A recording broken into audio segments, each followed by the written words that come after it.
It's time to open up the box. And today we're going over Bricky's every single Warhammer 40k faction explained part 2. That's a wordful. But anyways, I got scriptures on the orcs, the Eldar, Slaanesh. This stuff's probably gonna blow your mind, I'll say. And you're gonna be like, that's in the Bible? It's very interesting stuff, right? And the Bible's a lot more than what the institutions say it is, right? But anyways, let's go ahead and get started. Hey all, this is part 2 in a 2-part series on the Warhammer races. If you haven't seen part 1 yet, we do the Imperium of Man. You can check that out in the description, and I would highly recommend you watch that to get context for this Did episode. that already. If you already have, go ahead and keep on watching. So after an entire... Real quick, before I forget, all credit goes to Bricky. This is pretty much his video. I'm just sitting back watching it. So if you guys can, subscribe and like this the original video of his, and show some support. And thank you, Bricky, for letting us do this. You know. But anyways, let's go ahead and get started. entire episode of Nothing But Humans, we can now talk about chaos, which involves humans again, but a little bit less. We also got demons and shit. I just saw someone grab my ass. What? Like hard, Nick. So, as I've mentioned many times before, we've discussed the warp, the immaterium, the hellish landscape, the purgatory dimension realm between the material realm of our existence. Now, in the warp, So in the, I would say my first Warhammer 40k in the Bible video I did, I talk about the warp and about the outer darkness and the gnashing of teeth. And is this something like, not exactly like the warp, but something to that? Very interesting to think about. So if you want, you can check that out in the Warhammer playlist. it's terrifying, horrible. There are demons everywhere. Things are crazy. All your minds and thoughts and emotions get projected there. It is both formless and empty. Yikes. That would be a terrible experience, especially with the people we have in our reality. It is vast and tiny. It obeys the laws of time and physics while simultaneously does absolutely nothing of the sort. It is a hodgepodge and a culmination of just unknowable, eldritch, horrifying shit. And there are 4 gods that permeate. So there were people in the comments saying that there is 5 of one that is called Malal that was in the 5th edition. I'm guessing that's retcon now. And I guess he was known as the Destroyer, which is interesting. Who the Assyrian in the Bible is mentioned as the Destroyer. And he likes to destroy, basically. So that's very interesting. In chaos and the warp. These are the 4 major chaos gods. And if we wish to learn about... Oh, yes, and which is very interesting because Lucifer's actual name, Lucifer is kind of a bad translation. I use Lucifer because that's what everybody knows him as, but his Hebrew, or the Hebrew version of it, is Hallel, which means to shine, and it means Hallel ben Shahar. Shahar is a Canaanite god that is the god of the dawn, basically. So when you see Lucifer, son of the morning, it's Hallel ben Shahar. Anyways, just want to get that out there. Someone asked that. We need to learn about each and every single one of these chaos gods. First up, we have Khorne, and he is the easiest. Khorne is your classic Satan. He is all about anger, murder, fighting, blood, guts, death. You ever heard the term blood for the blood god, skulls for the skull throne? That's Khorne. The whole idea is that he is all about the fury and strength of battle. I do want to say this too. Satan is what you call a seraphim, right? A fiery serpent is what it means. Nowhere in the Bible is he described as a cherub. He doesn't care where blood comes from, so long as blood is flowing. He wants to fight and murder and carnage and slaughter and death, death, death, death, death. That is That's Khorne. for sure. Very simple to understand. Next up, you have Tzeentch, and Tzeentch is the god of change. However, the god of change, it's Sorry, I keep doing permeates that. in so many different other ways. He's the most eldritch of all the demon gods. He has this weird way to always be plucking at the strings of the universe. He's always conniving and scheming and doing his best to cause as much little bullshit as he can. So he's like the Loki, basically. I'm guessing. That's a weird looking dude.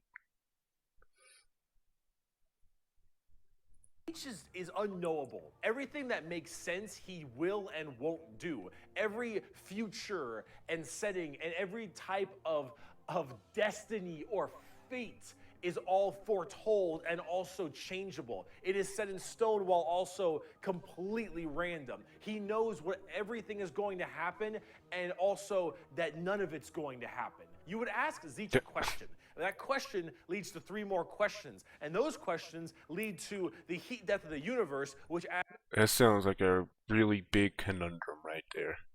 My brain would explode. asks 4 answers to those questions, and then he thinks to himself, what are questions even really? And are you even asking the questions, or are you simply giving paths to answers and other horseshit? Yeah. Tzeentch is just, I'm gonna fuck with stuff. He is yes and he is no. He is the understanding and he is complexity. He is unknowable. And that's what the god of change is about. Very bizarre. And he likes birds a lot. I don't know why. Yes, so I forgot to say this at the beginning. There is cussing. So, just letting you guys know. But anyways. Next up, we got Papa Nurgle. Papa Nurgle, he loves you for who you are. Probably not. He will murder you just the same. But Papa Nurgle is about rot, pestilence, death, and decay. He'd be your Beelzebub, basically, in the biblical sense. Is the end of everything. Him and Tzeentch do not like each other very much because where Tzeentch represents change and adjustment, Nurgle represents stagnation and death. He is all about miasma and pestilence and large bloat and pus and organs and people just being sedentary, sloth.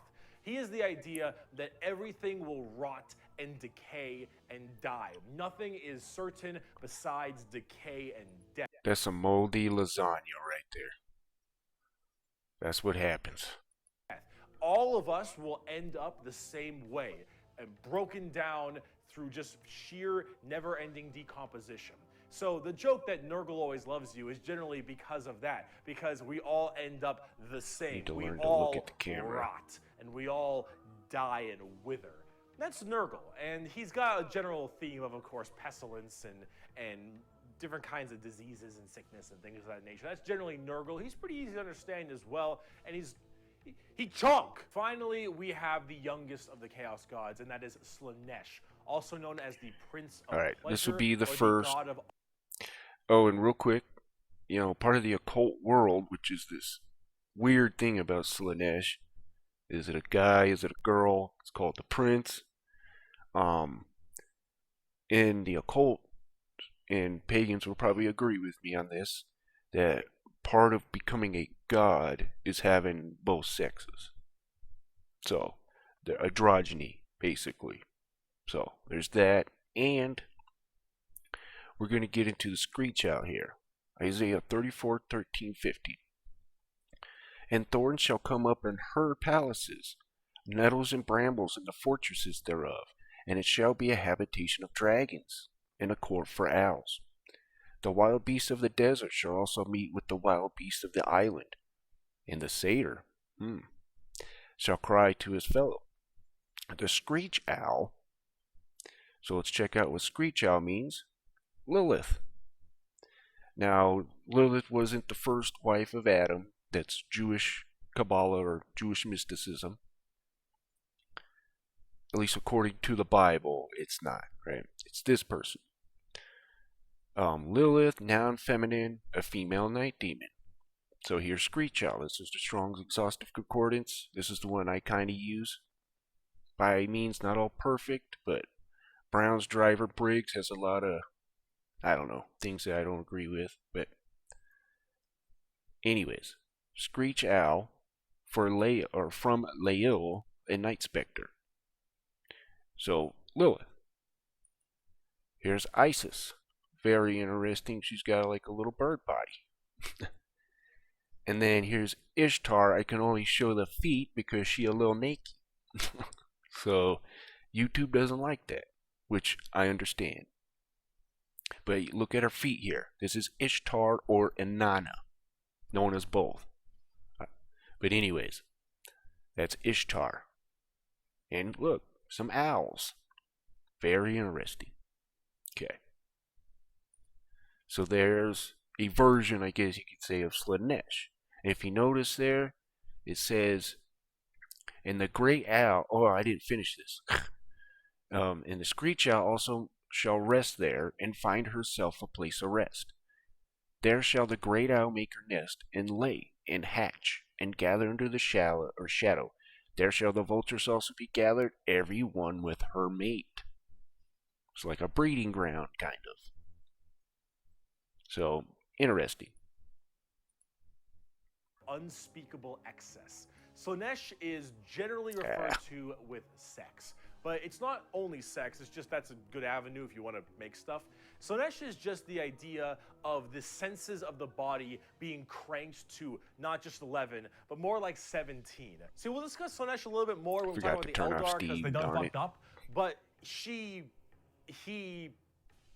it, or whatever, is mainly about just the excess of emotions. And therefore, sex is generally a large part of it. However, it's mostly pain and torture. Lots of pain, torture, but sometimes sexually related or drug related. Lots of drugs. Lots of drugs. Slaanesh gets off on... That's actually very interesting because in the Book of Enoch talks about how the Watchers came down and taught the cutting of roots, which are pharmakia, drugs. Anyways. Everything. Extremes in happiness, extremes in sadness, extremes in pain and sadism and masochism, and of course that goes along with the sex part of it as well. It's generally referred to with that might help a little bit. The color scheme, very purple, lots of exposed genitalia. A lot of their models have like exposed nipples and stuff. And that is that I wouldn't mind. I'd go around the physical side, naked. But it really embodies everything. But I do that anyway, so and also the excessive amounts of emotion. So when it comes down to it, you'll find a lot of them have things like spikes or whips or any kind of BDSM style. Yeah, I was going to say BDSM. Unspeakable excess. The prince of pleasure. Everything in excess to the point where it is just sheer frightening. That Can you imagine seeing that in a nutshell? A little bit bizarre and a little hard to describe sometimes. But as we talk more about the Dark Eldar later in this video, you'll understand it far, far better and far more than you'd want to. Now, you might be thinking, why would anyone ever want to join Chaos? They all look horrifying, screwed up, and just frightening things, right? Well, the thing is that, of course, one, your mind is put into the warp and the materium, so you can be easily swayed by chaos demons when they get into your head, especially if you're... So I did do another video about this of the demons, the Warhammer 40k in the Bible series that I've been doing. And I talk about Nimrod, which I do have it up here. So, Genesis 10:8. And Cush begat Nimrod. He began to be a mighty one in the earth. This is the same wordage that are used for Genesis 6 when the giants there. So it's used for the Gibberim, it's called, and it means mighty ones. But it's used for the giants. But it's also used for David's mighty men or whatever. But it's usually referenced to what are called the Nephilim, which is a Hebrew term meaning the fallen ones. But this guy was human, and he began to be a mighty one in the earth. And what's interesting is that I think it's in the book of Jasher, where Esau ends up shooting him thinking he was an animal. So that's interesting. I don't know if that's true, but anyways, I go through the whole process of on that in the Warhammer Daemon video that I did. So anyways, you're a psyker. Sometimes regiments of the less mentally strong people, whether they be civilians or say low-level guardsmen or conscripts, can be easily swayed by this and become chaos cultists and stuff, and they serve their dark gods and whatever god they personally prefer. This kind of happened to Balaam, actually. Balaam was a prophet of God and turned sour. However, and this might seem strange, chaos in their own right isn't necessarily evil. See, the warp is every manifestation. Like Nurgle, like for people who don't know about Nurgle and stuff like that, he dishes out his plagues kind of as blessings, right? And he wants his kin, I guess you say, or his followers to be happy, right? And the warp is a mixture of different emotions, different psychic energy, right? So chaos has all this in it, right? So it's got the good, the bad, and the ugly, basically. Manifestation of emotion and being, every soul, everything of existence. This includes all the good things. All the different chaos gods have another side to their coin. Khorne might be death, murder, slaughter, slaughter, but he's also got this weird sense of survival of the fittest, trial by combat, and honor. Khorne will never lie to you. Khorne will never stab you in the back. Khorne isn't about conniving and scheming. Khorne is about straight up mano e mano, you versus me, get in the ring, we're gonna murder each other hard right now. Yeah, I like that. It may not be a good thing at the end of the day, but it is that other side of the coin. Him and Zeech generally don't get along because Zeech is that conniving scheme. Is that, he got a mouth there, look at that. Ladies, watch out. That thing may eat you. You know how the men have jokes? Take a look at that. Anyways.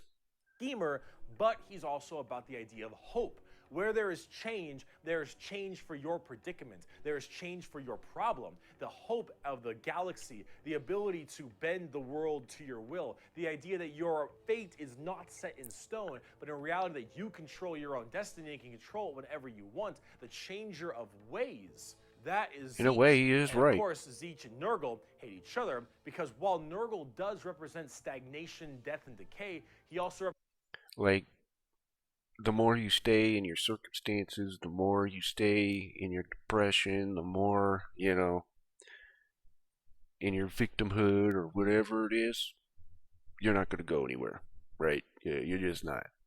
You have to go out and do stuff. You know what I mean? So I like that type of thinking. I do. Represents finality and ending. The fact that you can be mentally at peace knowing that you will end and how you will end. Fear of the unknown, fear of change is not present with Nurgle. With Nurgle, everything will rot and die, and that provides that finality, that ability that this is over. We are all the same, and we will all end the same. We know the meaning of life. The meaning of life is to live and die and rot. Death, and basically, with that, right? it brings peace of mind. According to Slaanesh Nurgle. is a lot more simple. While they are the excess of emotion, they are also the representation of emotion. Slaanesh embodies happiness. Slaanesh embodies excitement and joy and pleasure, not only in the sense of the physical, The P-Hub. bam style of pleasure, but also everything else, Bam. like food and I haven't used that word in a long and time. air on your cheek, Man, I'm getting old. sunlight, the feeling, emotion and feeling. All of that is also represented with Slaanesh. So you have to ask, why are they always represented as super evil skulls and spikes on everything and want to murder everybody? I don't really got an answer for you on that one. My assumption is that because mentally humans may think worse thoughts, even if we don't act on them. Yeah, it comes from a lot of, I guess you could say, like, death cultish stuff, like in the real world. A lot of death cults have kind of this stuff on it, and a lot of it comes from pain, like causing pain, and the worse edges you have, worse pain. So that's where a lot of that comes from. I don't know where this stuff is, but anyways. and therefore they're projected in the warp more. That one's a little bit weird. I don't know. This is me spitballing right now, but I don't know. You need a super bad guy. You already got the Imperium of Man. You need somebody to be a little bit worse than them. So you got demons. Honestly, who cares? I just want to buy like a bird magician. Look at him. So cool. So combining all this together on the tabletop, Chaos Demons are generally very melee based. They run in, go really hard. You have lots of... Again, the Warhammer 40k Demons video. I got some stuff in there for that. So basically the giants, the Genesis 6 giants, Enoch explains that they are the demons and the satyrs, minotaurs, stuff like that.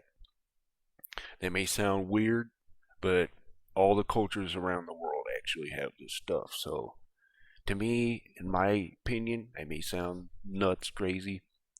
There's something to it, right? There's something to it. When you see patterns of evidence. I understand if you don't believe that, trust me.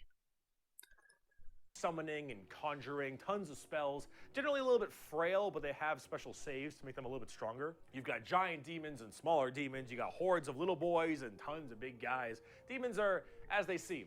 Demons. Nurgle is slow, Khorne is super scary in melee, you've got Tzeentch who are far more into psychers and spellcasting, and then Slaanesh who is all melee, really squishy, but in lots of hordes of tons of melee and pain damage, of course. So overall, the demons are a huge part of 40k and a massive threat to almost every single faction with the exception of a couple. However, the big part about demons is also transferred into the other 9 Primarchs we didn't talk about, which are the Chaos Space Marines. So Horus and all of his boys, so that would be all of them in the Primarchs, they have all your also Nimrod type of characters. Chaos boys, and they all have their own special Chaos Legions, specializing in so many different things.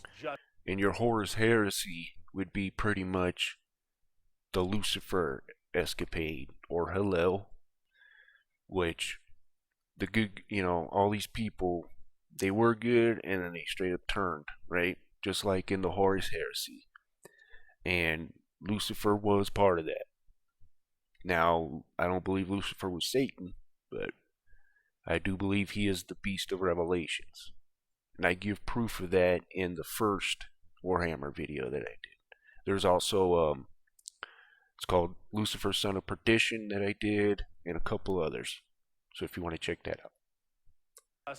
Like sorry, I'm doing shameless plugs. The Angels of Death, the regular Space Marines. Chaos Space Marines aren't a whole lot different than the regular Space Marines. They have the same armor, generally the same training and toughness. They just specialize in different kinds of things. And also a lot of the Primarchs have ascended into greater is it greater demons? They're demon Primarchs at this point. Gigantic, horrifying man-demon hybrids. Your Nimrod, that are pretty right? Awesome, if I'm going to be honest. They look really cool. But them and their associated legions that they are a part of are all kind of going out there and causing a large ruckus for everyone else. Considering the raw strength and firepower of a legion of Space Marines, imagine that entire legion just converting to chaos and immediately fighting you. It's generally pretty horrifying. There's a lot of them, so I gotta write them down. But you've got the Emperor's Children with Primarch Fulgrim, loyal to Slaanesh. These people, they are... That is one... Cthulhu or whatever that is. Some messed up people. They're just sensory overload, tons of drugs. Is that an eye on his nips? And I think Fulgrim is a He's got an eye on his nip nip right now. And oh god, I am terrified to see what that man looks like, at least on the tabletop, because Emperor's Children are not good people. You've got the Iron Warriors, which are kind of like opposite of the Imperial Fists, with Primarch Perturabo, I believe is his name. They're Chaos Undivided. They just kind of serve chaos in a general aspect instead of choosing one of the 4. But the Iron Warriors are big on the siege and fortification, and they're basically entirely against the Imperial Fists and a major rival. Perturabo, I believe, is also still alive, and I'm also very interested to see what he looks like, because Demon Primarchs are badass. You've got the Night Lords with Primarch Conrad Kurz. Conrad Kurz is dead, which is good because he's a sick fuck. But the Night Lords are generally about terrorizing people and terrorism. They're generally about fear, and rightly so. You've got the World Eaters with Primarch Angron, still alive. Which is interesting. I said the Assyrian was the destroyer. The Assyrians had kind of the first terrorists. So... yeah, Live, also excited to see. Angron, if you think you've known an angry person, Angron is the angriest son of a bitch you will ever know. Angron removed parts of his brain that I heard didn't make about him this. angry, so he could be angrier. F that. Angron, I like fucking laughing. mad. You've got the Death Guard I with like Primarch happiness. Mortarion. They actually have their own special codex and their own major army on the tabletop. Mortarion himself is actually one of the models, and look at him. Look at him.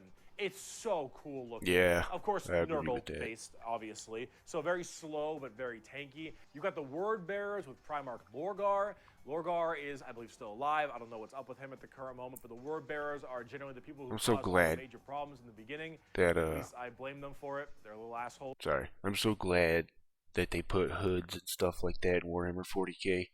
Because I love that aesthetic. I do. You got the Black Legion with Primarch Horus. Get fucked, nerd. You got the Alpha Legion with Primarch Alfarius Omegon. Chaos, I think. You could say the same exact thing to Hallel or Lucifer. Because he gets... Yeah. And finally, you've got the Thousand Sons with Primarch Magnus the Nerd. The Thousand Sons also have their own book, just like the Death Guard. Magnus is also a tabletop model. He looks super cool, as you can tell, and they're all Dude, super heavily psycho. what is up with Kind of these a people and gypsy their theme. nipples? It looks pretty neat. But overall, goodness. with all of these Chaos Space Marine factions, you can play as a lot of different ones, but the main ones that you can really work at are standard Space Marines, Chaos Space Marines, as well as the Death Guard and Thousand Sons, as they are the most fleshed out, especially on the tabletop at least. See this right here? This. I'm sorry, I keep pausing. But with the tabletop, when somebody rolls for the to do their damage, does the other person roll to maybe negate some of that damage? If someone can let me know in the comments, that'd be very awesome. Is a really good way to describe the Chaos Space Marines. What the thick-headed fools with their broken corpse of an emperor fail to understand is that not only can they never defeat us, but they cannot hide or flee or shield themselves from the triumph of chaos. They are finite and we are unbound, undivided. They must not err, or they shall fall to heresy. All who fall join our cause. Every imperial fool who dares to open his eyes is a willing recruit. They strive merely to hold back our fury and might, and it consumes them. Thus, you can see chaos is inevitable. We lurk not only beyond their grasp and at their gates, we lurk within the darkness of their souls, on the tip of their tongues, in their tortured dreams. We are them, but freed from the shackles of ignorance. We are them, grown strong, evolved. We are them. In a way, they are pretty much right. Because the people in Imperia are pretty ignorant, I would have to say. No offense to the Imperium, sorry Inquisition.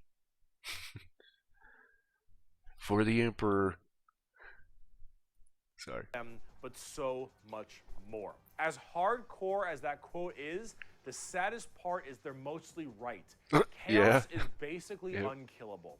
You could probably get rid of Space Marines, a decent amount, the Chaos Space Marines that is, but every soul that dies goes to the warp. Every Chaos soul will end up back in the warp. And depending on how hard you killed them, they will come back at some point.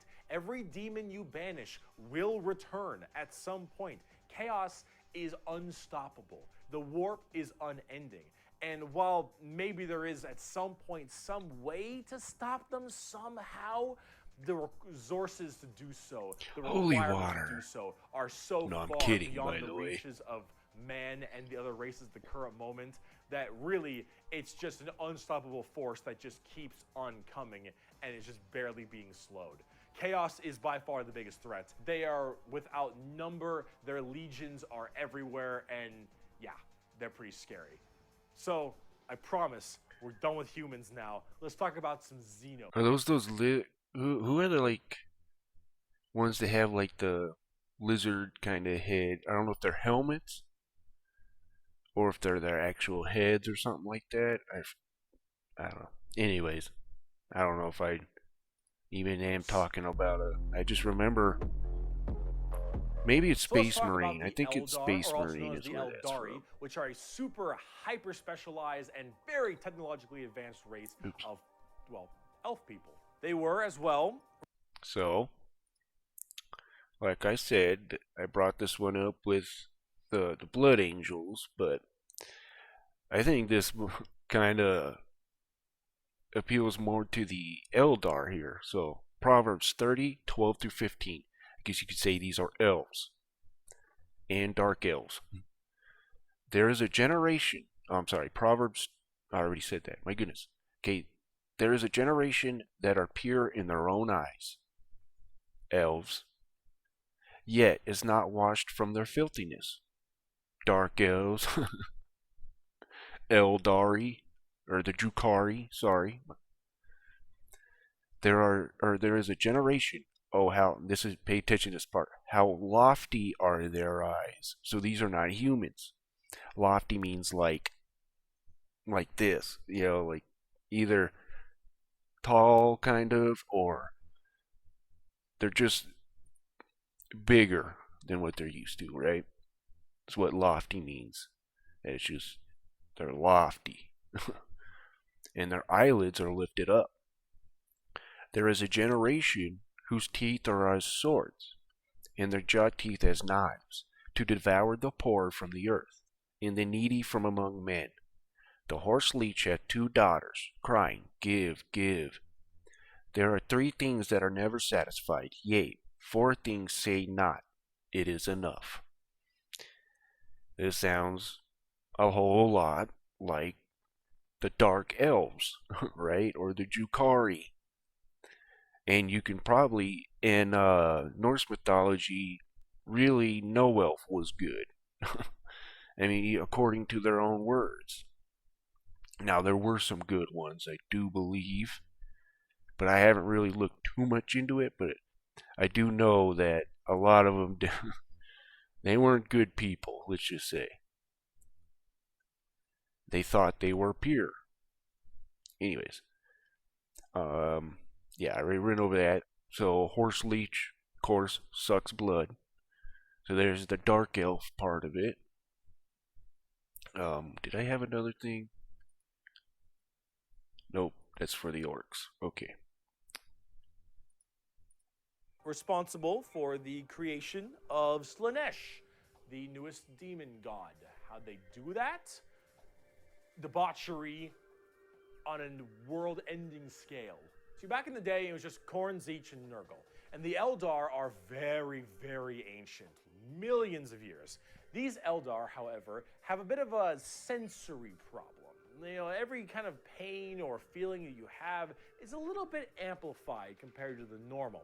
However, with Yikes. Eldar, as their race advanced so excessively, and they became so self-reliant, and everything became so easy, there was no requirement for food production anymore. There was no shortages. Everything was basically done. Everyone was so comfortable. And that comfort breeded this weird sedation. And that sedation breeded the requirement for more and more debauchery. Debauchery! Debauchery! Debauchery! When everything you have can be so easily acquired, you will end up down this road of pure debauchery. All of the senses the Eldar had that were so powerful, things like feeling, happiness, sadness, and just evil and good, all needed to be satisfied and satiated. And the desire to satiate these senses grew more and more with worse and worse debauchery. It started off with things like sex and drugs becoming so much more rampant because these are the first things you generally Just makes you turn think to of that when one song, yeah. requirements for living are so easily What is it? I smell in the air. Who knows what you can say on YouTube anymore? accessible. It would get to the point that made Sander Cohen in BioShock look sane. All right, this is the kind of debauchery it led to. It was constantly satisfying and satiating these sexual and sadistic or masochistic fantasies that only elevated and elevated. And this was species-wide. People started going down darker, more depraved, and more violent paths as time went on. However, some I can people see that. didn't entirely take to that. Some of the Eldar were looking at this depraved species that they had become and said, no thanks for me, dog, I'm good. And they bailed. These are the Craftworld Eldar. They left on these giant continent-sized starships called Craftworlds. They believed in learning the old ways of the Eldar and pushing away from this depravity and debauchery. I did not know and that. going back to their main roots. And so they would segment themselves on these giant craft worlds. I thought craft worlds were actually worlds. That's cool. Far in the outer reaches of space. They even had this thing called the Webway. Remember when we mentioned about warp travel with the Imperium? Well, the Eldar had something way Why can't the humans use the webway? I'm guessing there's something to that, but if you can, let me know in the comments. safer called a Webway. And the Eldar Webway is actually like a pocket dimension kind of thing. And in that pocket dimension, there were also more horrible, depraved groups and clans that would spend their time in there. And if you imagine the debauchery was bad already, these were debauchery X10. So all of this continued, and it bloated until Pop. Slaanesh just burst forth. All that emotion, all that mental, thought processes, I suppose, all of this in such a condensed space. Don't forget, this is all being shot, all their souls as well, into the warp. All this depravity right into the warp. So what happened? Boom! Right in the hole. Slaanesh was birthed and killed off 90% of the entire Eldar population. Untold trillions, trillions had their souls ripped from their bodies and their actual fleshy bodies devoured by Slaanesh demons. The entirety of the Eldar race was eaten alive and their souls consumed to the Prince of Pleasure. All of them got fucked up. It was so bad that it literally ripped a warp hole into the fabric of the materium called the Eye of Terror. That's literally this like just finished that book, by the way. What a great book. From the materium and the immaterium right next to Cadia. And it is Let's have a moment of silence. Okay. Horrifying. So this Slaanesh, also known as She Who Thirsts by the Eldar, slaughtered the entire population except for a couple. Those in the craft worlds were actually not affected by this as they were so far in the reaches of the galaxy. That crazy crack. That thing almost looks like a pterodactyl, doesn't it? You know what's crazy is Farscape. I don't know if you guys, I might be dating myself here. Farscape was sci-fi back in the 90s. They had a ship called the Leviathan, and it was a living ship. Now, it wasn't like a craft world or anything like that, but it's interesting. That birth of Slaanesh only affected the ones in the center. So these Craftworld Eldar were able to escape, but Slaanesh got their sights on them. Every time an Eldar will die, their soul doesn't just pass into the warp naturally. It goes straight to Slaanesh, Craftworld or not. What about those people in the Webway? Well, imagine that giant birth happening, but they were only able to just barely get a grasp onto you. Slaanesh was just barely able to hold on. These people are the Dark Eldar. Like those dang machines, man. The Eldar. You'll sit there and just, you'll grab onto it, and then right when you get to the hole, it'll drop. That's what usually happens with me. Population right now is so massively small. It is minuscule compared to any of the other most of the other populations in the universe. The Eldar are consistently having issues trying to get their population up because as their souls are constantly being hungered by from Slaanesh, they realize their entire species is doomed. And they understand it very well. Since the time of the fall, our race has been haunted by what we, in our reckless pursuit of hedonistic indulgence, gave birth to. Though our dreams once overturned worlds and quenched suns, we are now but fitful shadows clinging to the edge of existence. All the stars in the sky cannot blot out the hateful glare of the red moon's eye.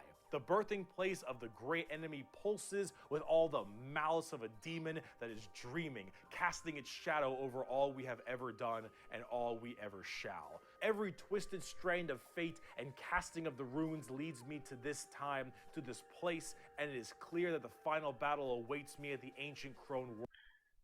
They were created by the old ones. Oh man, you go to war all this time, and he creates Slaanesh. Man, yikes.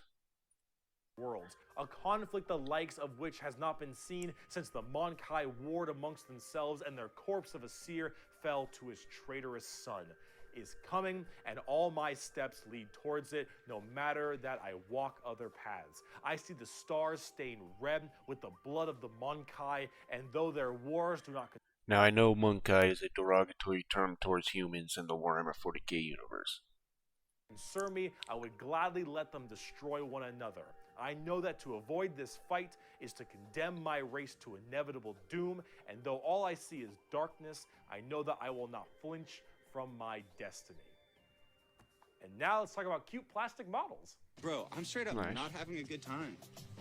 The first playable race we have for the Eldar are the Craftworld Eldar and living in those Craftworld starships I mentioned earlier. And each of them have their own kind of Craftworld, almost like a Space Marine Legion. Each Craftworld is in itself its own special kind of group. And the Eldar themselves are very fast and rely a lot on trickery. They are squishy, a bit weak, but they're very in tune as psychers.